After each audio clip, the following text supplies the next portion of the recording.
Hello, everyone. Welcome back to today to ACEF SLB's Winter Bootcamp for day 3. Today, we'll be mainly focusing on how scientists develop the procedures for their own experiments, and we'll be going into great depth into the process of designing methodologies that are clear and controlled and reproducible, all of which are essential things for your own projects as well. The first step is to design a fair and safe science fair experiment. So, what is a fair and safe science fair experiment? So, first you want to start off with a testable specific question. This means that one, there's a time frame, you're understanding what variables you want to change, and you also need to figure out what you're measuring, and the question should have something that's measurable. So you're able to quantify something and measure it. That's a testable specific question. And once you have that, you want to do background research on it. So the background research will tell you, it'll tell you the science behind your question. It'll tell you what is going on in that area of topic, what's the research being done already, what types of experiments have people carried out already, how have they done it, why does something work some way. And it also gives you an idea of how you can do something new with your question or any new areas you can explore within that topic. You do background research by looking at articles and scientific papers and do look over literature that is existing right now, and you want to read it thoroughly to understand your topic to a great depth. And within an experiment, you only want to change one variable. So if you have multiple variables, then you don't know which variable is causing what, to what extent. It, you can't make a clear conclusive, uh, you can't make a clear conclusion out of it because there's multiple variables at play. So when you're doing an experiment, you want to pick one variable, and that's what you'll be changing throughout the experiment. And that's the independent variable. That's the variable you are going to change, and it's only one variable. The dependent variable is what's going to change in response to the independent variable. You're not going to change the dependent variable, but the dependent variable will change on its own. And that's what you'll be measuring it throughout your experiment. And to make sure that there's nothing other things that are causing the dependent variable to change other than the independent variable, you have to define a set of constants. So constants are things that are staying the same throughout the experiment. So this means that you're gonna look at the background research and you're gonna understand what types of things have to be a constant, and it has to stay a constant for every single experiment and trial you do to make sure that it's your independent variable only that's causing these changes and not other types of variables. This allows you to make a clear conclusion based on what's going on with your dependent variable. And once your dependent variable changes, you need a way to see how much it's changed. And that's why you want to have a control group. So control group is a group that's under normal conditions and you haven't changed any variables or anything and you just left it as it is.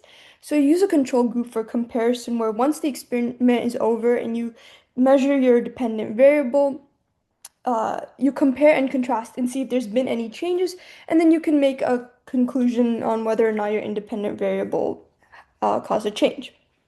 So you want to run multiple trials for reliable data because within experiments, there's random errors and just randomness to it. And so if you run multiple trials and you get consistent results and similar results, you can make a clear conclusion, a reliable conclusion because you see a pattern. So the goal of a science fair experiment is to just get accurate, reliable, and trustworthy data and results to make a clear conclusion. So this is an example of a science fair experiment. So, a testable question. How does the color of light affect the height of bean plants after 14 days? So, this is a testable question for a few reasons. One, because it outlines the variables, the color of the light, and it's outlining what you're measuring, the height of the bean plants. It's also specific. It's not just saying height of plants, but it's saying height of bean plants. So, the more specific you are, the better. And it sets a time frame after 14 days. So, you're being more specific and you're making it clear when you're measuring, how you'll be measuring and what you will be measuring.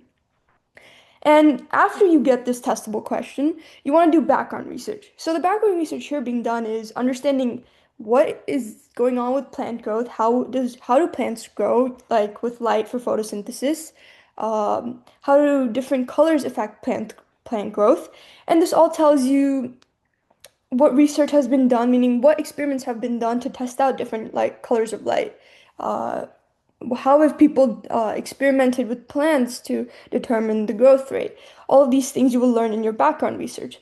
And then they'll allow you to make a good hypothesis on the effect of light on plants, and then you can create an experiment to test that hypothesis. So to test the hypothesis, you want to identify your independent variable first. The color of the light, red, blue, and white. You only want to have one, and in here, our independent variable is the color of the light, and we'll be changing it throughout the experiment. And now the dependent variable, it's the plant height. So this is what we'll be measuring, and we'll be measuring after 14 days.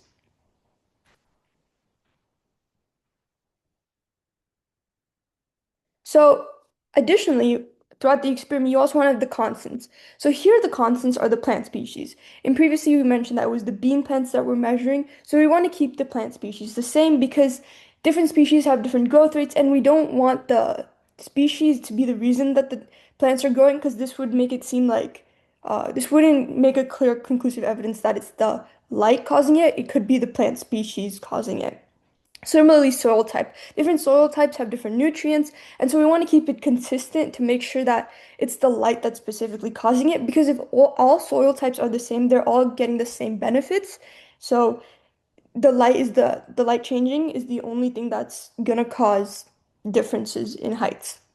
Similarly, pot size and water amount, plants that get more water probably grow more, so you want to monitor and keep the water amount the same as accurate as possible to make sure that water amount is not causing the changes. So distance from the light. We're trying to figure out the effect of different colors of light on the effect of plant growth and not the distance specifically. So if the red light is closer than the blue light, then it's going to cause differences, but we don't know if that difference is due to the color of the light or the distance from the light. Similarly, length of time grown. Plants that grow for longer are more likely to grow more, so we want to measure them at the exact same time. And we said that in the testable question, 14 days, so we want to keep that consistent for every single experiment and every single trial. And our control group. In this example, the control group is the plants grown under white light, which is the normal conditions. So once the experiment is over and we measure our dependent variable, the height, we can compare that height with the plants grown under normal conditions. And if the height is more, then we can say that the red light, let's say for the red light, the height is more, then we can say that the red light improves plant growth. If it's less, then we can say that red light harms plant growth. So that's how you use a control group. You compare the two heights and you can see if the change in color had any effect. And and you want to have at least 5 trials because in experiments there's errors that occur, there's randomness, and you don't want to make it seem like this is a one-time thing. You want to show that there's a consistent trend to make it reliable and clear that this is not a spontaneous occurrence. And you also want to make sure that you're collecting the data the same way in every single trial because if you collect data differently, then you get different results and you get skewed results and it doesn't give a conclusive evidence. So in this case, you want to record the height every after 14 days every single time because that's to keep it consistent to make sure your data is reliable. Overall, the goal of an experiment, a good experiment, is to collect data that is accurate, reliable, and trustworthy in order to determine how light color affects plant growth. So you just want data that can give you conclusive evidence. So how do you design a safe experiment? The first thing is to identify possible hazards such as chemicals, heat, electricity, and sharp tools, and outline them, figure out if you absolutely need them, and learn how to use them properly. Then you also should follow ACEF and school safety rules. You should also use protective equipment such as gloves, goggles, lab coats, and you want to, any dangerous items, power tools, you want to use with adult supervision. You want to learn how to properly use it or use an adult. Also, remember to treat living organisms ethically. You also want to avoid testing on humans or animals without approval. And you want to write a clear and repeatable procedure. What this means is that you outline all the steps clearly in order. You make sure nothing is left unsaid. It should be so clear that somebody who's never done the experiment can easily pick it up and reproduce it. So that's what a clear and repeatable procedure is. And you also want to collect data carefully and draw conclusions using evidence. So collecting data carefully means you're keeping the experiments and all the trials the exact same. You're collecting the data in a consistent way. You're collecting it in an accurate way, and you're going to use that data to draw conclusions. You can't draw conclusions without your data. Your conclusions have to be backed up with evidence, which will be your data. So the key idea is that if the experiment is unsafe or unfair, you have to redesign the experiment.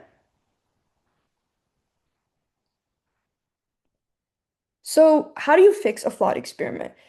So first you have to identify what is unsafe, vague, or unreliable, and then you have to decide how to fix it. This might be you have to use different chemicals or ask adult for help with power tools, or you might have to completely change the experiment fully and redo it. Okay. Thank you so much, Tanya. Now I think we're going to be moving on into breakout rooms to complete the fix the flawed experiment activity. So let's just split everyone up really quickly.